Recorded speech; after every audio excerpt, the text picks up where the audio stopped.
Pangapat, asawa ni ate.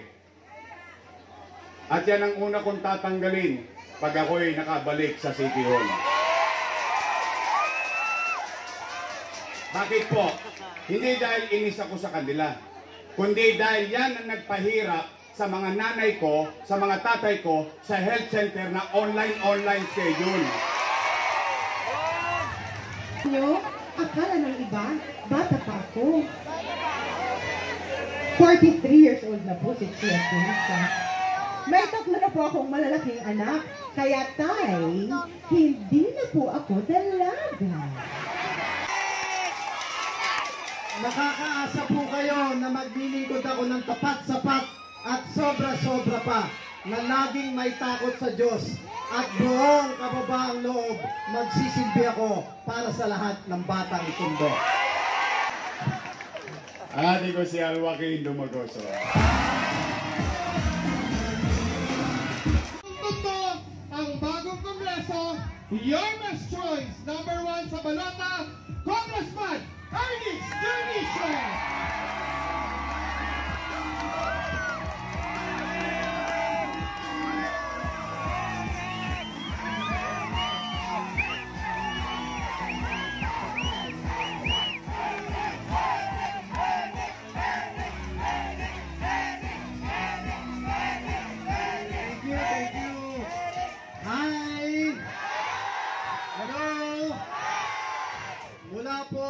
Aming grupo, ang Yormes Choice, ang mga pambato naming konsihal.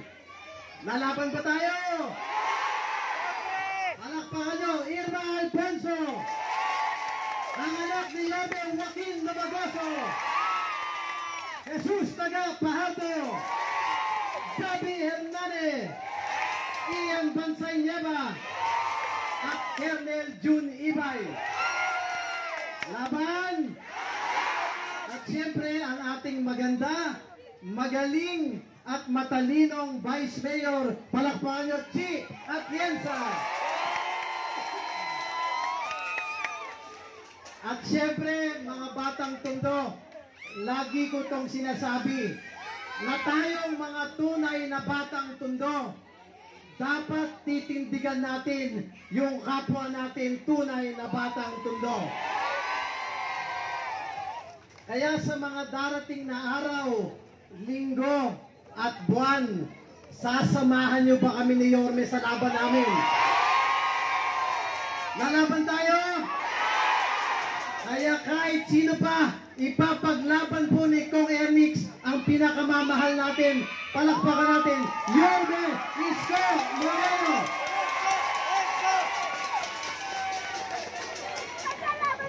Parang may nanalo na. Hindi. Sa totoo lang, mga batang Tondo, wala talagang makakapantay sa nag-iisang minamahal natin. Muli, Yorme Isko Moreno. At siyempre, ako naman po ang inyong congressman na unang-una nagpapasalamat ako sa inyong lahat. Sa totoo lang, wala pong Congressman Ernix kung wala ang mga batang Tondo. Kaya maraming salamat po.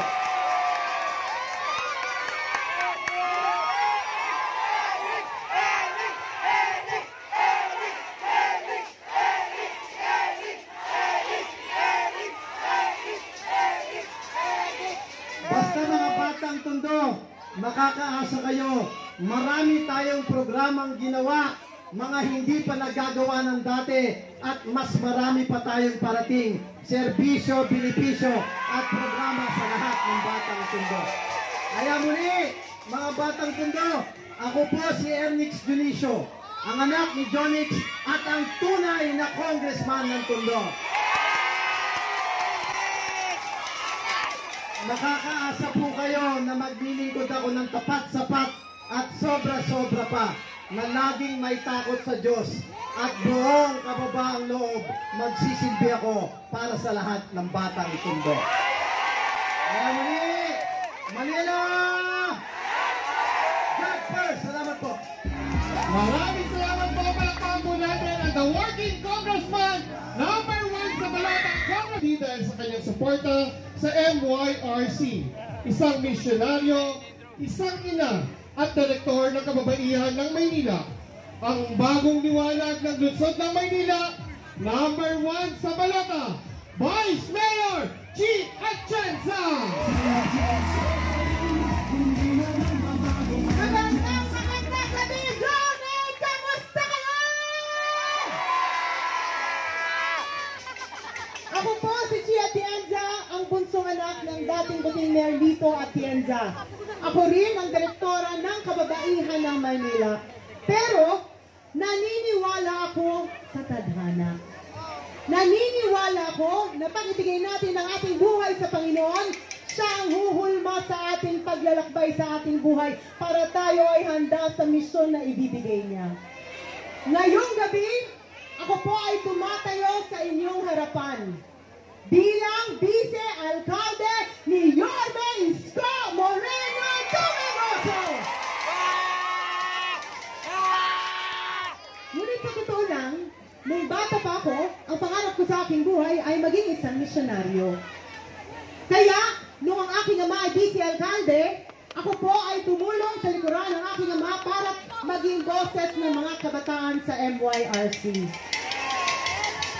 At nung aking ama ay naging alkalde ng Maynila, ako po ay naging aktibo sa iba't ibang church organizations. Pumunta pa nga po ako sa Bilibid Prison every month para gumawa ng medical mission. Dahil hindi ko pinlanong pumasok sa mundo ng politika. Pero noong ang aking ama ay congressman, marami po siyang naipamigay na libu-libong food packs dito sa Maynila. Milyong-milyong halaga ng mga bitamina, milyong-milyong halaga ng maintenance, at kung ano-ano pa. Ngunit kahit kailan, hindi niyo po nakita ang aking mukha. Dahil naging mas importante po para sa akin na pag ako ay tumingin sa itaas, alam ko na masaya ang Panginoon sa ginawa ng aking mga kamay. Ngunit, noong ako po ay naging isang broadcast journalist kagaya ng aking kapatid na si Kuya Kim, kilala niyo yun? Tayo-tayo lang naman. Sino ang mas pogi? Si Kuya Kim o si Ali? Parang dalawa lang nagsabing Kuya Kim. Huwag kayo mag-alala. Hindi ko sasabihin yun sa kanya. Pero nung ako po ay naging isang broadcast journalist for 7 years, inikot ko po ang ating bansa at inalamang kwento ng ating mga kapatid na may problema na nasa laylayan ng lipunan na nagdadasal na sila ay mapansin at marinig ng gobyerno. Nalaman ko na kahit ano pala ang isigaw natin, kung ang gobyerno hindi marunong makinig sa tao, ika nga ni Yorme, nga pa rin pala tayong lahat. Kaya nung ako po ay nagkaroon na isang programa, may nakilala po ako na ang pangalan niya ay Nanay Emelita. Si Nanay Emelita ay 85 years old. At kinwento niya sa akin na buong buhay daw niya, siya ay natulog lamang sa isang kariton na kung saan ang katabi niya gabi-gabi, basura at mga daga. Ang sinabi sa akin ni Nanay Emelita, malapit na raw siya mamaalam dito sa mundo, ngunit mukhang dadaan lang siya dito na tila parang isang daga. Nung nalaman ko po ang kwento ni Nanay Emelita, siya po ang nagbukas ng aking puso para tumindig dito sa inyong harapan ngayon. Para tayuan ang mga Manileño na umiiyak dahil pakiramdam nila ang gobyerno hindi nakikita ang pinagdadaanan nila sa buhay. Ako po ay tumatayo dito sa inyong harapan para tayuan ang aming mga lolo at lola.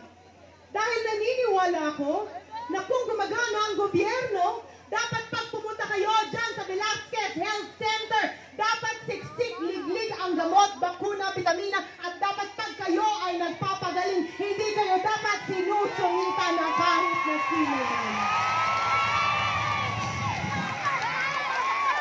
Ngunit hindi natin masisisi ang ating mga barangay health workers dahil minsan sobrang daming trabaho at konti lang sila.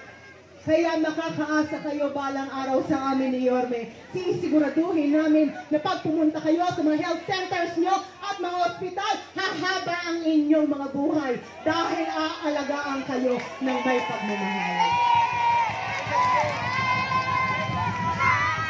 Ako rin po ay tumatayo para sa ating mga kababayan na may kapansanan. Mahirap magkaroon ng kapansanan, lalo't-lalo na kung ikaw ay isang senior citizen. Balang araw, magiging sensitibo po ang gobyerno sa mga pangangailangan ninyo para alam nyo na dito sa Maynila, totoong kayang alagaan kayo. Tumatayo rin ako para sa mga magulang na narito ngayon. Taas ang mga magulang na nandito. Alam nyo, akala ng iba, bata pa ako. 43 years old na po si Chia Teresa. May tatlo na po akong malalaking anak, kaya tay, hindi na po ako dalaga. Dalang-dala na ako.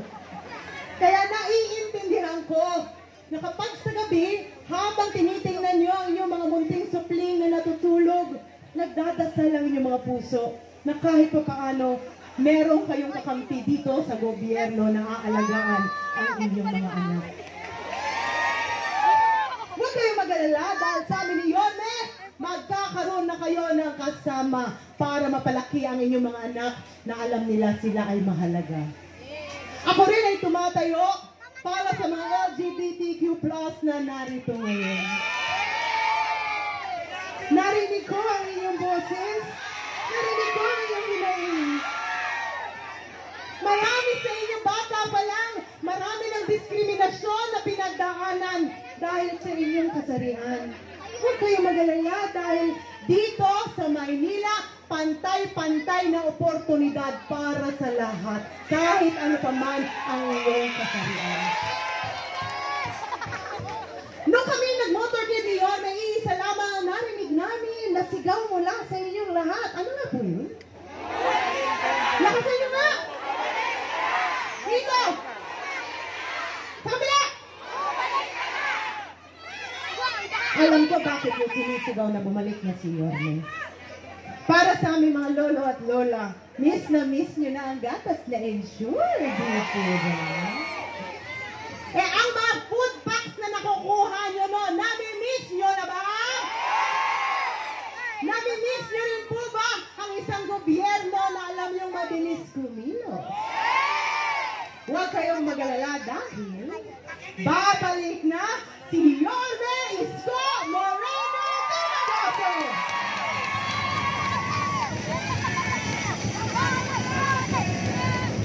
Ngunit, sana isama niyo rin po si Chi Atienza.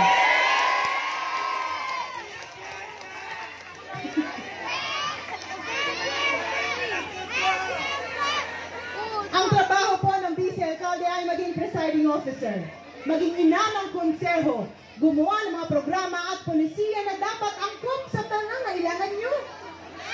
Kaya kung kayo ay naghahanap ng Vice Alcalde, kailangan maghanap kayo ng isang tao na tatayuan at ipaglalaban ang boses nyo. At kung meron man ako isang bagay na kaya kong ipagmalaki sa aking sarili, ginamit ko po ang pagiging bunsong anak ng Vice Alcalde, Alcalde at Congressman para tayuan ang boses ng mga Manilenyo. Ako man ang pang-anim sa magkakapatid. Alam ko, bata pa lang ako na ang hinubog ng aking ama para ipagpatuloy ang mga nasimulan niya dito sa Maynila. Ang aking ama ay naging isang magaling na Vice Alcalde. Isang Vice Alcalde na may integridad, na umalalay sa kanyang alkalde.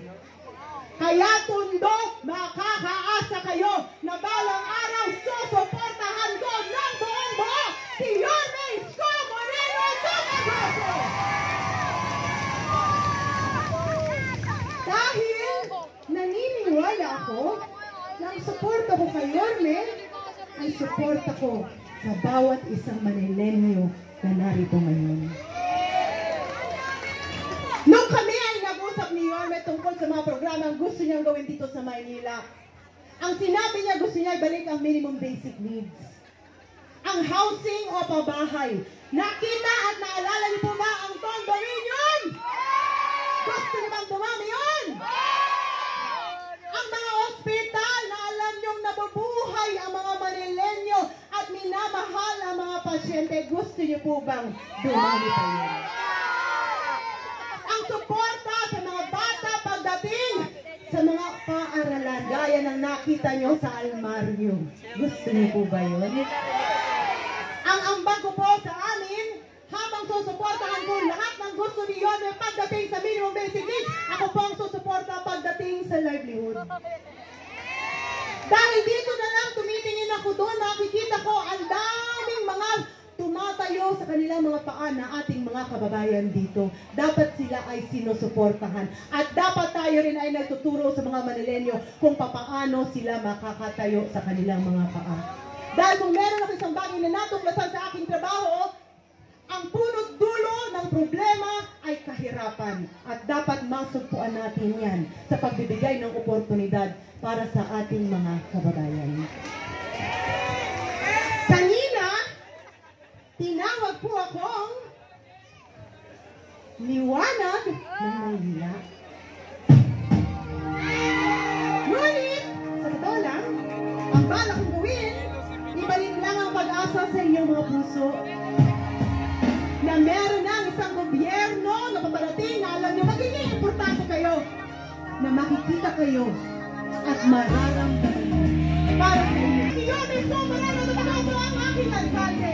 Ako po si Chia Tienza, ang kanyang vice-alkalde. At ako rin po nakikiusap na suportahan nyo ng buo ang aming kaibigan at si Thomas Panalis Chorizo at maraming salamat po. Manila!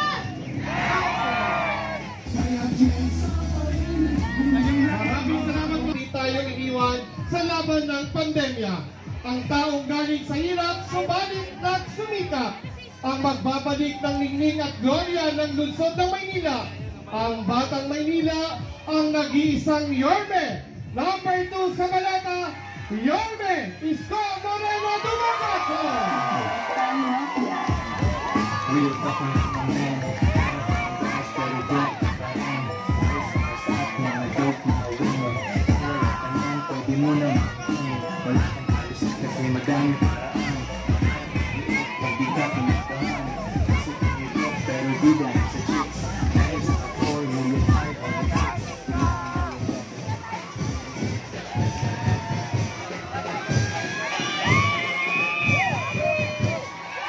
Magandang gabi sa inyong lahat. Nakakagutom rito. Kanina, nagkukwentuhan kami ni Ian. Ngayon, nalaman ko kay Junior pala to. Baka naman. Junior! Tom Goods na to it. So, anyway, kayo ba ay kumain na? Hindi na! Huwag kayong mag-alala. Si Junior na bahala sa inyo. Magandang gabi, mga taga-Rojas, mga taga-Asinto, o mga Batang Villegas. Magandang gabi sa inyong lahat. Una, ako at on behalf of our team ng Yorme's Choice, sa mga naistorbo namin, pasensya na kayo ha. Pero huwag kayong mag-alala, kung napansin nyo, iniba namin ang sistema, inagahan namin para maaga tayo makatiklop at magamit ulit ang kalsada. Saglit lang naman to. At hindi namin sasayangin ang inyong sakripisyo. Gusto ko yung kaldero, isa po na yung kaldero.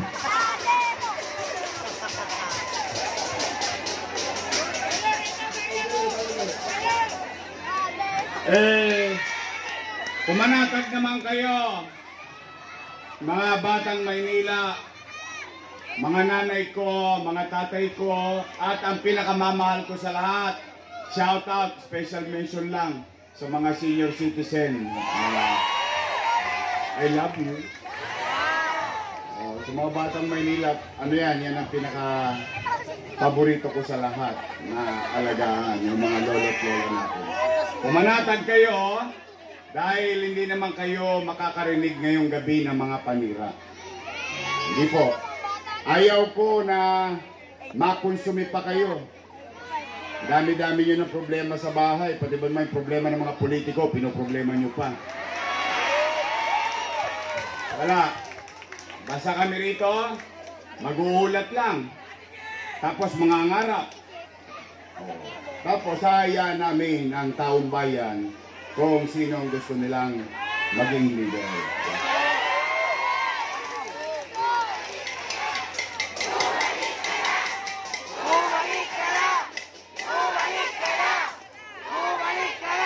Sigurado ba talaga kayong gusto niyo akong bumalik? Talaga? Sige nga. Anong gusto niyo? Huwag niyo masyadong lakasan, baka sigawan kayo. Huwag ka na babalik! Mapagalitan kayo ni ate. Hindi. Kahit na alam ko naman, marami na rin sa inyo dito nakakarating sa pamiting nila sa Tutuban. May 1,000. May 5 kilong bigas pa. Kaya lang, nung umuwi kayo, ang sikip-sikip ng dibdib ninyo. Dahil wala yata kayong narinig na matino doon sa sinabi. Hindi, alam nyo ako, nagugulat din ako ha. Ito, real talk lang, real talk. True Joy Santa, real talk lang. Real talk lang naman. Pero go, Hindi, nagugulat ako eh. Yung iba naman sa inyo dito, may edad na. Ang ibig ko sabihin, marami sa inyo nakaranas na ng maraming eleksyon. Whether presidential or local. Tama, mali? Ngayon lang ako naka-experience sa buong buhay ko. Simula nung bumoto ako at maging kandidato. Ngayong nakaupo, sinisiraan yung challenger. Di ba ang normal, yung challenger, binabatikos yung nakaupo. Tama, mali? Eh, mangyari ba, ako ata ang almusal nila. Tanghalian, hapunan, araw-araw na ginawa ng Diyos. Tapos yung isang saling linggit, ako pa ginawang pulutan. Hindi ko naman maintindihan, bakit kailangan kang manira? Eh, kung ikaw ay naman nakaupo at totoong naglingkod ka sa taong bayan, dapat meron kang kapanatagan sa iyong damdamin. At hahayaan mo ang tao na magdesisyon. Ang dapat na ginagawa, nag-uulat. Ano ang kwento? Tapos, sasabihin mo naman kung ano yung susunod mong gagawin sa mga darating na panahon. Tama ba? Hindi, nagulat ako eh. Una, lagi akong sinisingil ng utang na loob. Sige, sa akin yun na marinig. Ako naman, wala naman akong itinago sa inyo. Nakabulatlat na ang buong kasaysayan ng buhay ko. Pati nga poster ko, nakabrief. Nakita nyo na lahat eh. Isa na lang hindi nyo nakikita. Para sa asawa ko lang yun. Mga marites talaga kayo. Hindi, tingnan ninyo. Sige ha. Ako, ang paniwala ko, bilang isang Pilipino, hindi ko alam kung paniwala nyo rin to. Pero kanya-kanya naman tayo ng paniwala. Ako personal, ang paniwala ko, ang utang na loob ay walang katapusang bayaran. Yan ang paniwala ko. Maaaring hindi sa iba, pero sa akin lang yon. Kung pareho tayo, di good for you. Ngayon, totoong may utang na loob ako kay Danny Lacuna. Alam niyo yan. Hindi ko naman yan kinubli. Hindi ko naman yan tinanggi. Tingnan ninyo. Kung ako ba ay lumingon sa taong pinagkakautangan ko ng loob. Kayo po ang humusga. O bilang ganti ng utang na loob kay Danny Lacuna, inaruga ko yung kanyang mga anak. 20 years. 20 years. Bilang pagtanaw ng utang na loob kay Danny Lacuna, in my own little way. Kita nyo, napapa-English na ako. Inalagaan ko ang anak niya. O, tingnan natin kung totoo ba. Una, Philip Lacuna. Nakaupo? Nakaupo. Pangalawa, Dennis Lacuna. Nakaupo? Nakaupo. Pangatlo, Lay Lacuna. Nakaupo? Nakaupo. Pangapat, asawa ni ate. At yan ang una kong tatanggalin pag ako'y nakabalik sa City Hall. Bakit po? Hindi dahil inis ako sa kanila, kundi dahil yan ang nagpahirap sa mga nanay ko, sa mga tatay ko, sa health center na online schedule.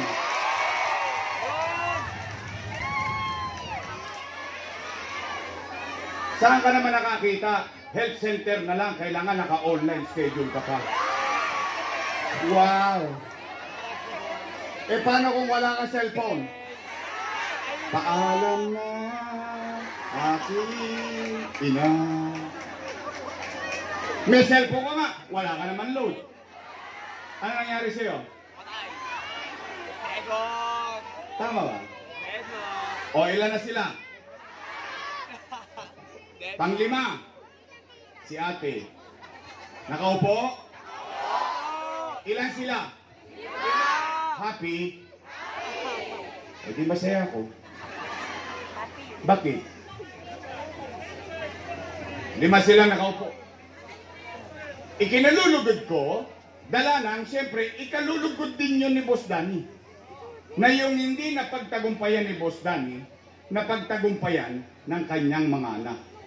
Ngayon, kung sila'y naging mabisa sa kanilang pagtupad, sa kanilang tungkulin sa taong bayan, o hindi, hindi ako para humusga. Taong bayan ang mag-uusga dyan. Tama ba? Eh, ba't sila nagagalit? Eh, hindi naman ako nagsusumiksik sa totoo lang. Kayo ito po, tapatin ko kayo. Pansinin nyo, bilang pagtanaw ng utang na loob, inuna ko ang mga anak ni Boss Danny. Maghanap kayo kahit isang dumagoso lang sa City Hall. Kahit isa lang. Bakit wala? Kasi isinantabi ko ang mga anak ko. Inuna ko yung mga anak niya. O ngayon, kulang pa ba ako? Ang sagot ko sa tanong ko, ako rin nasasagot, eh maaaring kulang pa ako. Bakit? Eh kasi ang paniwala ko, ang utang na loob ay walang katapusang bayaran. Kaya lamang, meron lang akong pakiusap sa kanila. Baka naman kung po pwede, sa ibang bagay na lang ako tumanaw ng utang na loob. Eh bakit? Eh may utang na loob din naman ako sa taong bayan. Masama naman bang lingunin ko yung taong bayan kung saan dahil sa Diyos at dahil sa inyo, ito ako sa kinalalagyan ko ngayon. Eh yung taong bayan ang sumisigaw na, bumalik ka na. Bumalik ka na! Bumalik ka na! Bumalik ka na! Eh taong bayan na sumisigaw na bumalik. Bakit naghahanap ang taong bayan ng ibang leader kung naging mabisa naman ang kasalukuyang leader? Dapat wala kang ipangamba. Wala ka dapat ikatakot. Eh nagagalit sila. Anong sinasabi? Araw-araw na lang ang ginawa ng Diyos.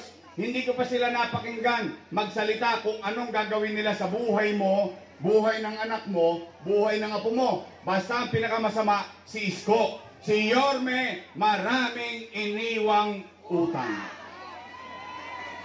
Narinig nyo? Narinig ko rin eh. Sila ba may sabi noon? Napanood ko din eh. O gusto nyo marinig? O total, yun ang gusto nilang conversation. O, totoo!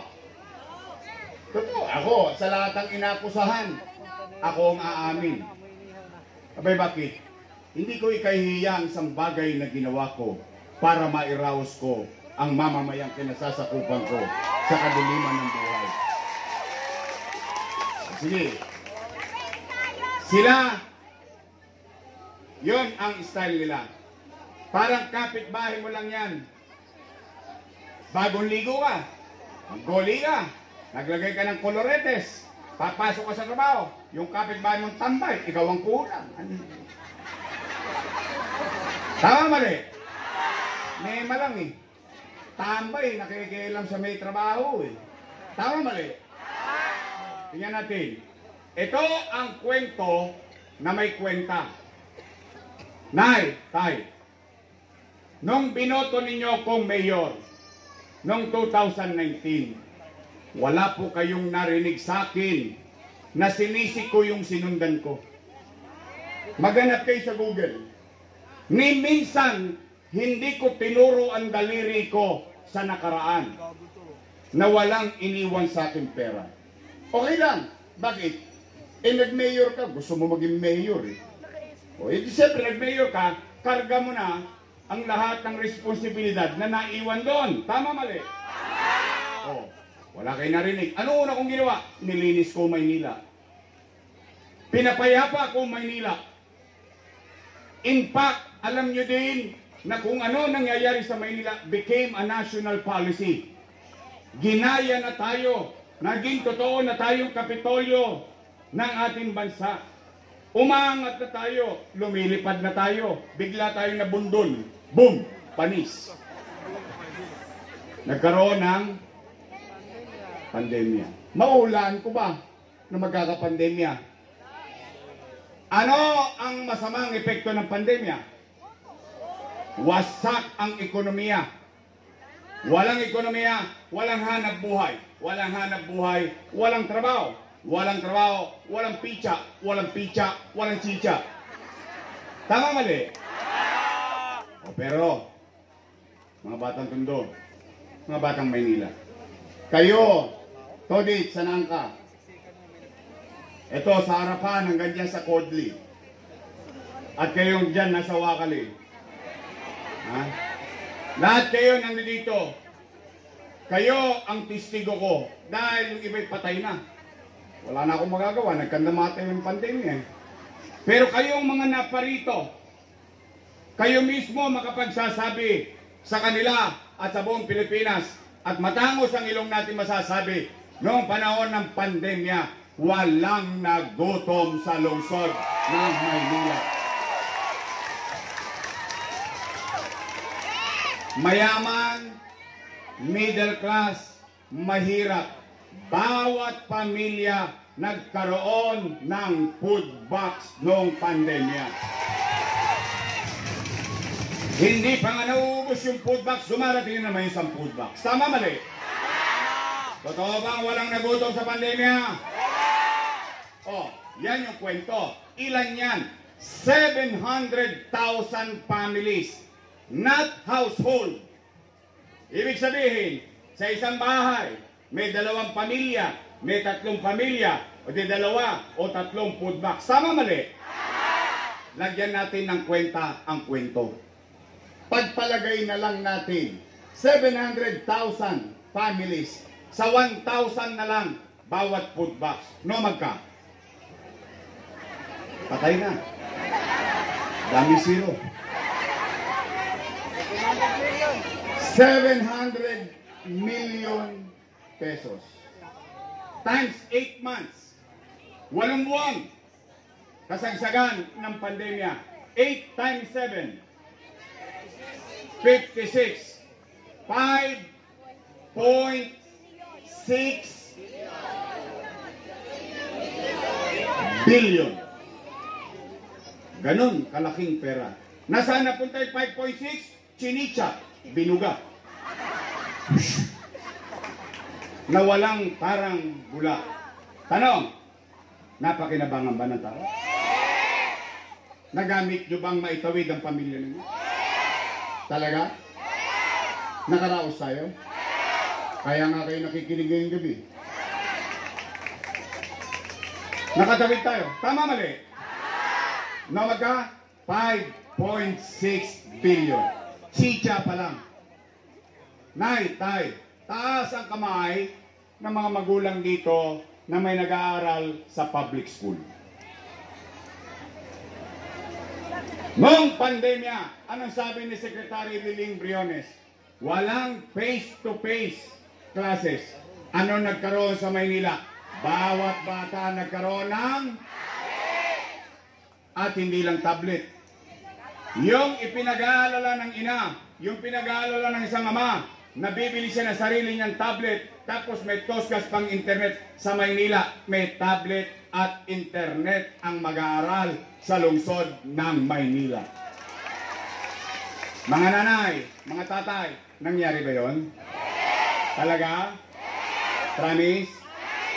10,300 teachers, 11,000 laptops. Teacher, walang tosgas, may laptop na, may internet pa. Nakatawid tayo sa pag-aaral at kinabukasan ng ating anak noong panahon ng pandemya. Yun ang kwento. Lagyan natin ng kwenta. 1 billion pesos ang tablet at laptop na nakamit ng taong bayan. 300 million pesos ang internet para na lamang yung mga nanay at tatay wag nang masugatan. Wala nang ang trabaho, wala nang ang chicha, totosgas pa sa pag-aaral araw-araw. Pero hindi, sagot ng lungsod ng Maynila yung pag-aaral ng mga anak. 1 billion plus 300 million, no magka? 1.3. 1.3 plus 5.6, 6.9 billion. Hindi ko pa binanggit yung 1,000. Naalala niyo yung kakap? Yung unang-una? Yung isang bulig? 700 million plus 6.9. 7. Dalawa pa lang yung binabanggit ko. 7 billion na. E paano pa yung remdesivir? Tocilizumab, molnupiravir, daang-daang libo ang halaga ng isang gamot. Sa buong Pilipinas, naghihikaw sila. Pero sa Maynila, may gamot kami. May remdesivir kami. May tocilizumab kami. May molnupiravir kami. Mabuhay lang ang isang batang Maynila nang may COVID. Paano yung AstraZeneca? Yung bakuna, sa Maynila ka lang nakakapamili. Sinovac, J&J, AstraZeneca, Pfizer. Ang bakunahan 5-5 sa eskwelahan, sa health center, sa mall, sa kanto, 24 hours bakunahan dito sa lungsod ng Maynila. Tama mali? Paano pa? Yung private hospital, ubos na ang COVID bed capacity. Pero sa Maynila, may COVID-filled hospital sa Luneta. 300 million pesos. Ilang bilyon na? Ang dami na? Hindi niya na mabilang? Yan ang kwentong may kwenta. Eh palibasa kasi sila mga walang kwenta eh. Tama ba? O, huminto ba ang gobyerno? Yun sa wakali pandemya. Yung sanangka, kinabukasan ng Maynila. Condominium 1. Condominium 2. Binondominium 1. Basek Community. San Lazaro Residence. Pedro Hill Residence. San Sebastian Residence. Mga tatay ko, tapatin nyo lang ako. Yung mga matatanda rito, tapatin nyo lang ako. Mga nanay ko, mga lolo't lola ko. Sinong maalala nyong mayor sa isang termino lang, ang daming pabahay na nagawa? Sa tagal-tagal nyong namuhay sa Maynila, ano lang tayo, real talk. Wala tayong pagsusumbat sa kanila, kung sino mga leader. Wala. Factual lang tayo. Nangyari ba yan? Naganap ba yan? Nandiyan ba yan? O, Nay, Tay. Saan ko kinuha yung pera na yun? Ang kinalulungkot ko, noong nakaraang buwan, nagka-cutting ribbon sila sa Pedro Hill Residence, San Sebastian Residence. Nagka-cutting ribbon, sila daw ang may gawa. Nung cutting ribbon, sila may gawa. Pero yung pinampagawa niyan, utang, kasalanan ko. Wow! Utangin na niyan.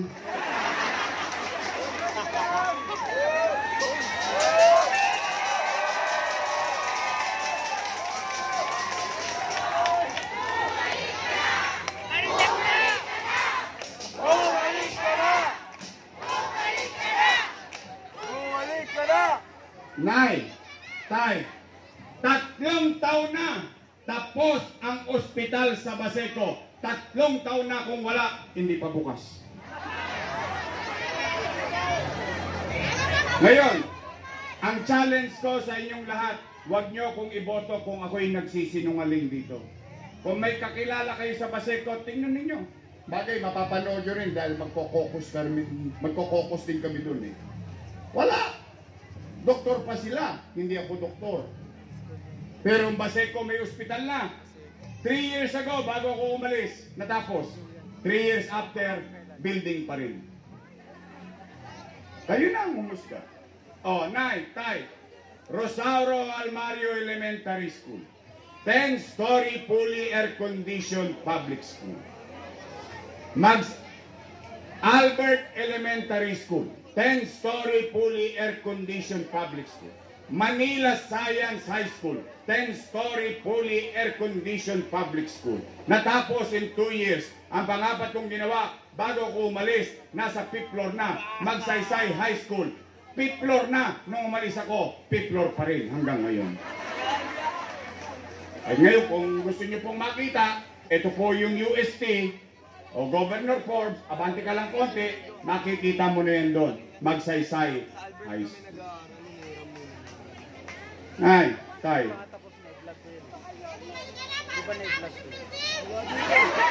Babalik na ako. I love you.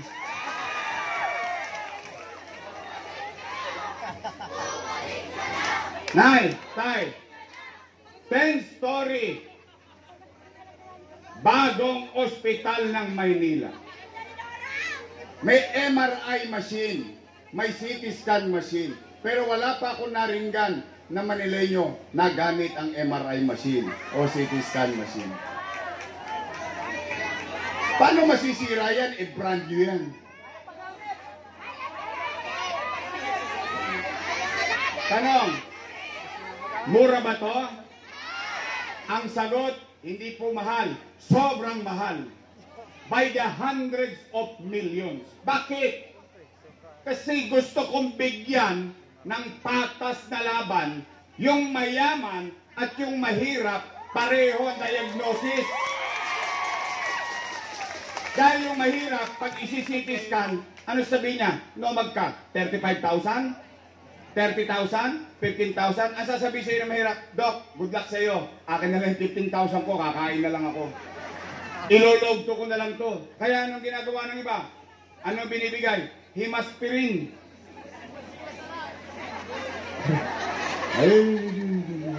Gagaling.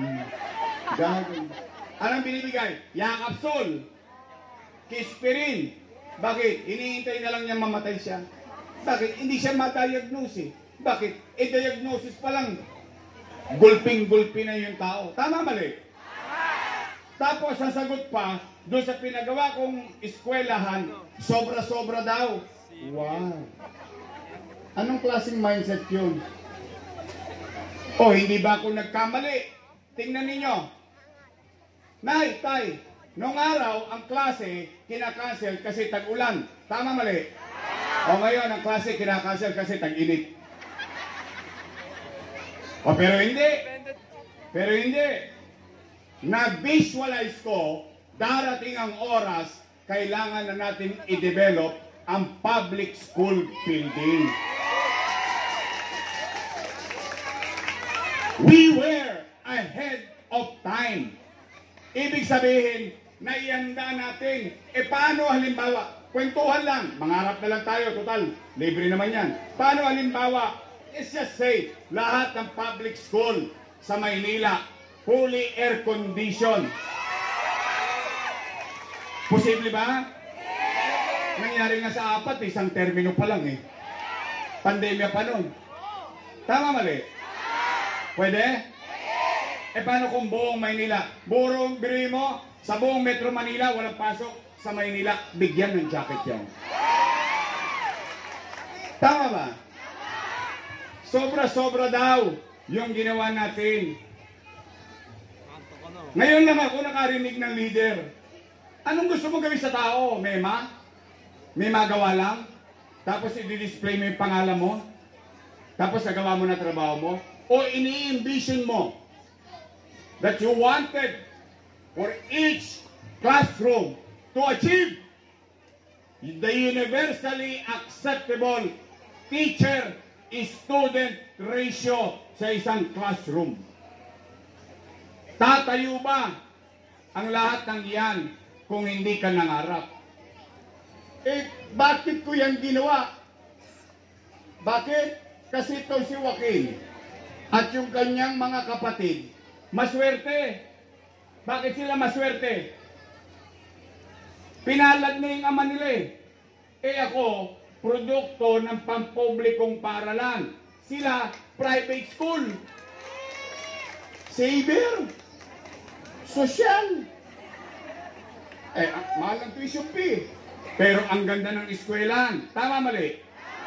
Ngayon, ipako nyo ko sa krus kung mali ang pananaw ko. Mano ba naman, ngayon natikman ng mga anak ko, matikman din ng mga anak ninyo. Masama ba yun?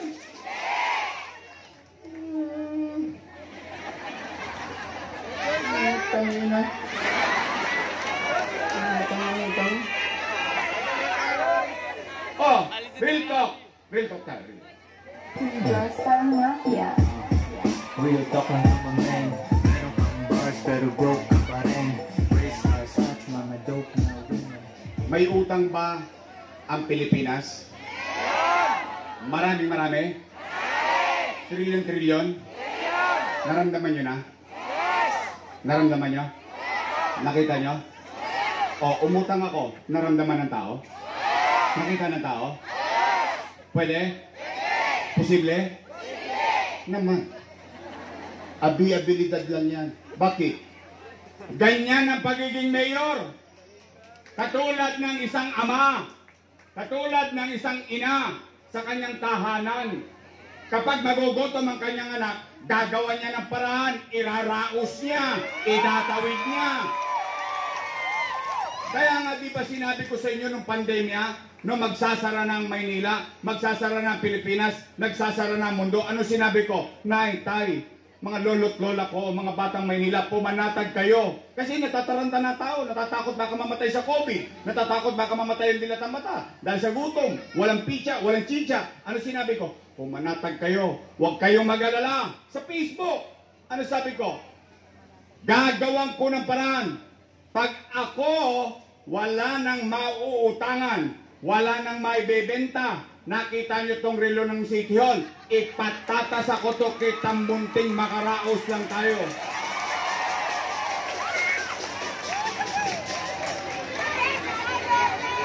Because that's how being a parent. Ama ako ng 2 milyong Manileño, umaasa sa kanyang pamahalaan sa oras ng kadiliman. Ayun daw ay mali. Mali daw. Mali. Ay pagbigyan natin sila, total nagbigay naman sila ng 1,000 sa 5 kilo eh. Pagbigyan natin. O sige, pagpalagay natin, ako'y mali. O kung ako'y mali, edi mali din sila. Kasama ko silang gumawa nun eh. Tama ba? Sinong vice mayor ko nun? Mali pala, ba't nyo inaprobahan? Mali pala, ba't nyo pinagbotohan? Samantalang nung nagkakabigayan ng food box, dumadakma pa sila, panyangga-nyangga pa sila. Oy. Ako, hindi nyo ko nakita nag-picture-picture. Totoo?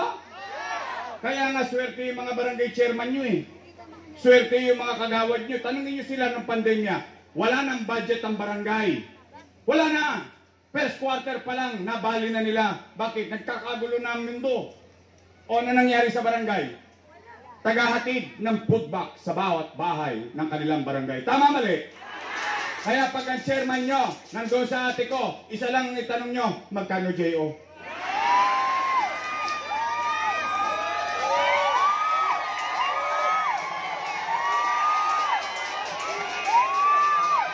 Chairman, baka naman. Kasi mga chairman ko, walang J.O. eh. Mga kagawad ko, walang J.O. Umuulan ng J.O. ngayon eh. Hindi, ako real talk lang. O ngayon, mga nanay tatay ko. Ito ako ngayon sa inyo, sa harapan nyo.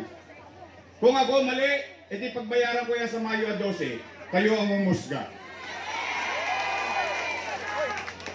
Pero isa lang ang masisigurado ko. Isa lang. At least, makapaglalakad ako sa Rojas, sa Jacinto, sa Bitas, sa masulok ng Maynila. Kahit mag-isa ko, matangos ang ilong kong masasabi. Salamat sa Diyos, nakaraos kami ng pandemya. Tama ba? Hindi ko pa binanggit ang allowance ng PLN. Hindi ko pa binanggit ang allowance ng UDM. Hindi ko pa binanggit yung K-12. Hindi ko pa binanggit yung allowance ng senior. Hindi ko pa binanggit yung allowance ng mga estudyante, ng teacher, ng police, and so on and so forth. Huwag na, kasi kwenta na lang na gano'n. Tingin ko naman sapat na. Bilyon-bilyon daw. Tay, hindi ko ba naawa sa akin? Nangangayayat na ako. Kakabayad ng utang. Parang relate na relate ka. Mukha nakapakinig ka rin dun ha. Hindi na. Hindi, ako naman eh. Oh, ako ba'y naninira? Ano kinikwento ko? Yung nakaraan. Yung nakaraan ba nangyari? O ngayon, Nay, Tay, gusto nyo pa ba akong bumalik kahit na narinig nyo na yan? Sigurado kayo? Talaga? Walang charutan to ha? O sige, yun yung kwento na may kwenta. Yun ay nagdaan. Ano naman ang gagawin ko sa kinabukasan? O Nay, o ito naman, dahil kayo gusto nyo akong bumalik. O halimbawa, may awa ang Diyos. Sa tulong nyo, nakabalik tayo. Anong una kong gagawin? Nay, Tay, matanong ko lang kayo ha, kayo sasagot. Aamin lang kayo. Napapansin nyo ba, nangadugyot na naman ang Maynila ngayon? Talaga? Pare-pareho tayo napapansin? Nay, Tay, may awa ang Diyos. Sa tulong nyo, nakabalik tayo. Ang una kong gagawin, lilinisin ko ulit ang lungsod ng Maynila. Pangalawa kong gagawin, Nay, Tay, tapatin ninyo ako kung nararamdaman nyo ito sa gabi, nararamdaman nyo ito sa araw, nararamdaman nyo sa tanghali. Nay, Tay, napansin nyo ba nagbalikan na naman ng mga tulongges dito sa Maynila? Sikat na naman tayo sa Arten. Lagi na naman tayo nasa TV Patrol. 24 oras, tama mali? Bili mo na, namumuhay tayo ng payapa. Mahirap tayo. So be it. Pero hindi naman po pwedeng mahirap na tayo, wala pa tayong kapanatagan. Mahirap na tayo, puro pa tayo kadugyutan. Hindi naman kailangan eh. Ay, nagbalikan yung mga tulongges yan dyan. Nangaubos na yan eh. Alam nyo ba't naubos yan? Kaya si Junior Ribay, tanongin nyo. Pinakalawit ko lahat yan dyan nang magtinuyang artery. O Nay, Tay, may hawaan Diyos. Sa tulong nyo, nakabalik tayo. Ibabalik ko sa inyo ang kapanatagan ng pamumuhay sa lungsod ng Maynila. Ibabalik ko sa inyo, ipararamdam ko sa inyo na may gobyerno sa umaga, sa tanghali, sa hapon, sa gabi, hanggang madaling araw. May gobyerno sa Maynila kasi si Yorme nag-iikot pa hanggang madaling araw para kunin ang mga tulongges. Kaya mga adik, 36 days na lang. Sabi nga ni Freddy Aguilar, magbago ka, magbago ka, nang di ka magsisi. So, tigilan nyo na yung trumpeta, saka roll, tigilan yan. Ito, walang kami galo. Tumoy sa... Star Mafia. Real talk lang sa mga men.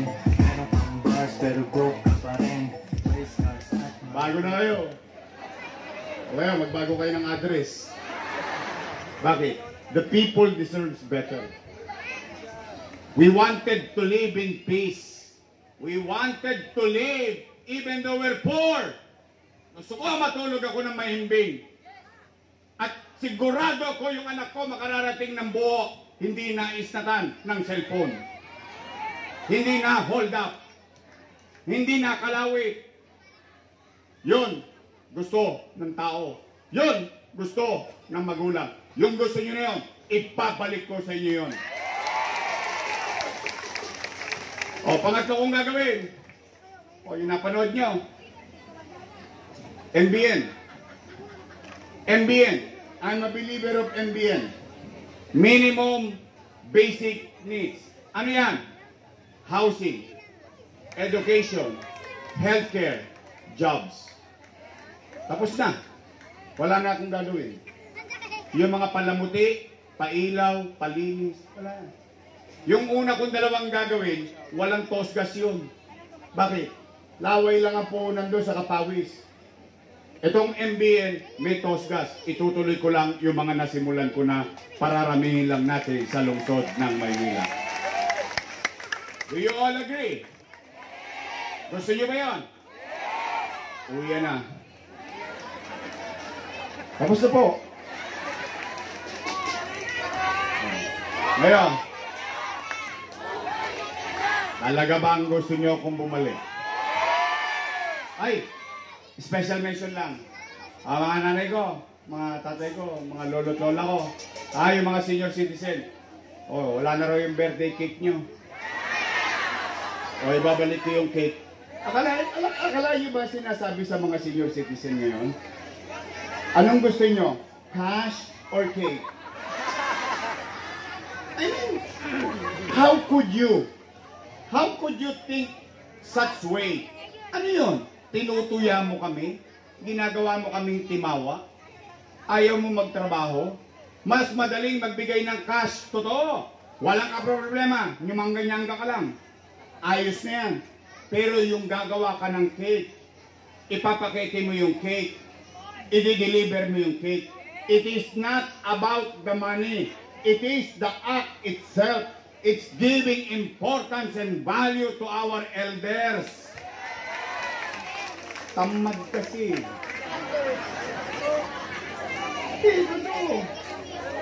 Tinutuya-tuya ngayon, dinoble-doble pa. Mag-i-eleksyon.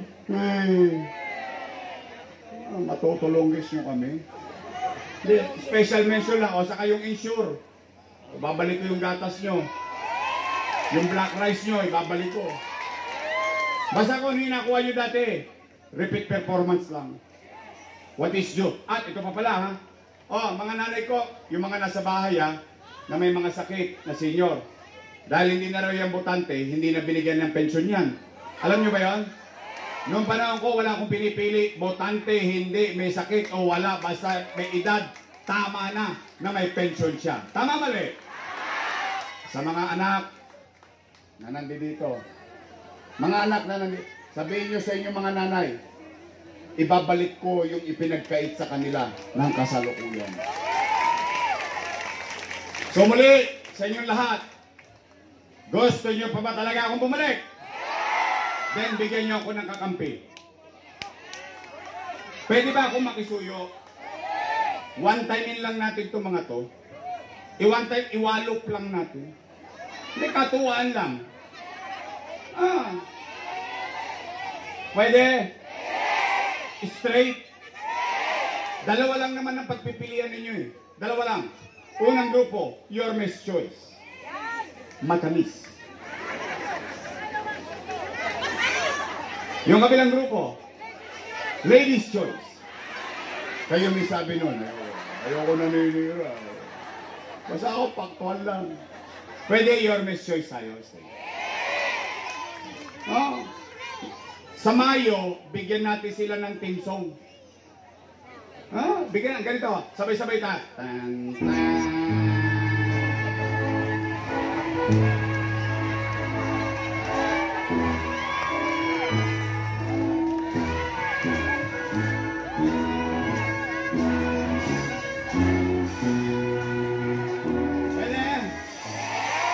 Graduating na natin sila lahat? Oh, yun. Andi dito ang ating mga kursihan. Colonel Jun Ibay.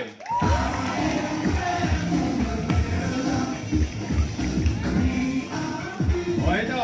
Dispalinghado na. Pero hindi niya inalintana yung physical disability niya. Tinuloy pa rin niya ang legasiya ng kanyang ama. O, shout out sa mga kasigidara ko dyan na nagsolicit kay Congressman Bansay. Pag may basketball tayo, kay Kong Bansay tayo pupunta eh, no? Mga kasigidara ko dyan, shout out. Ang ating magaling na konsehal, Eric Ian Nieva. Bobby Hernandez.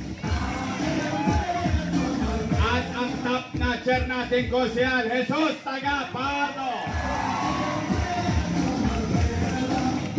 Ito yung pasyente, ito yung doktora. Siya po ay si Sharon Cuneta. Sa size. Maganda pa rin?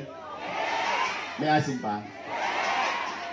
Ang mabait natin doktora na nangangalaga sa kalusugan natin dito sa Tondo, Konsehal Doktora Irma Alfonso. Okay na.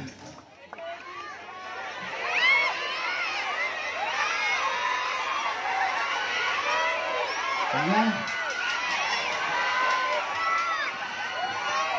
Pwede na yun. Pinabili na suka na natin. Mapo ka muna. O ito ayan, at least first time ko siya nakita, narinig kanina yung ganun yung speech niya. O ngayon, na-realize niya na. Kasi nung araw, ito, ang kukulit ng mga to. Papa, why are you not always home? English. Kaya pagkausap ko yung mga, dinudugo ilong ko eh. Now, he understand. Kasi bakit? Nung tatakbo yan, nagpaplano, sabi ko, huwag ka muna magdesisyon. Umikot ka muna sa Tondo. Nang makita mo, bakit ako hindi umuwi ng saktong oras sa bahay.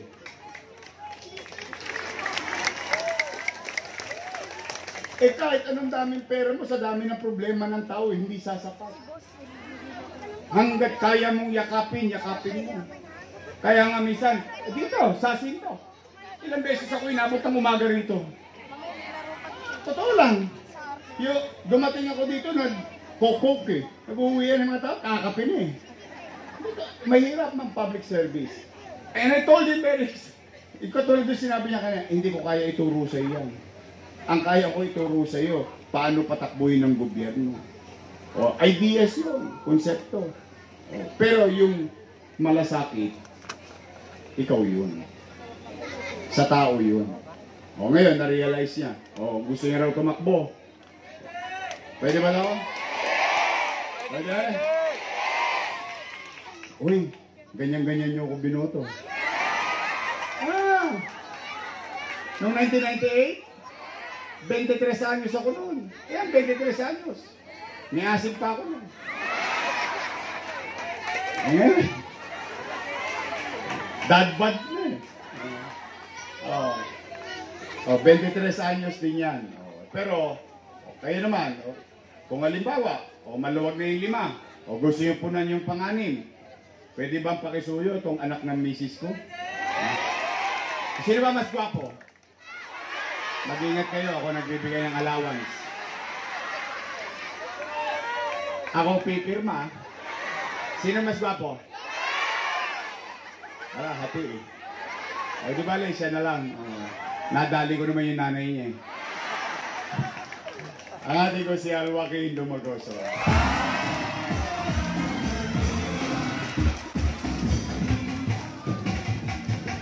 Mga dalaga, oh.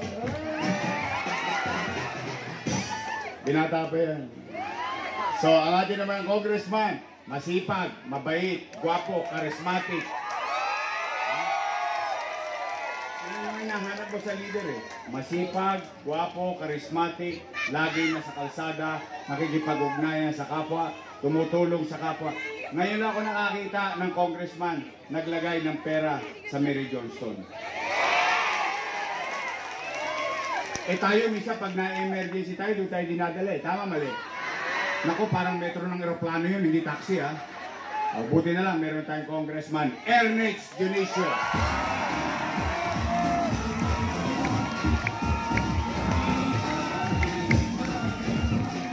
Yung vice mayor ko, huwag yung kalimutan ha. Ipinagpauna ko lang kasi papunta na ako ng District 2 after this. O, ang aking vice mayor, graduate ng political science. So she knows. Because that's how the government works. Yun yung pinag-aralan niya. Oh, siya graduate ng Lasal. Daig ko yan. Taga-Ateneo ko. Promise. Parang ayaw niya maniwalang taga... Kami ni Junior Ibay, taga-Ateneo kami. Ateneo dito to.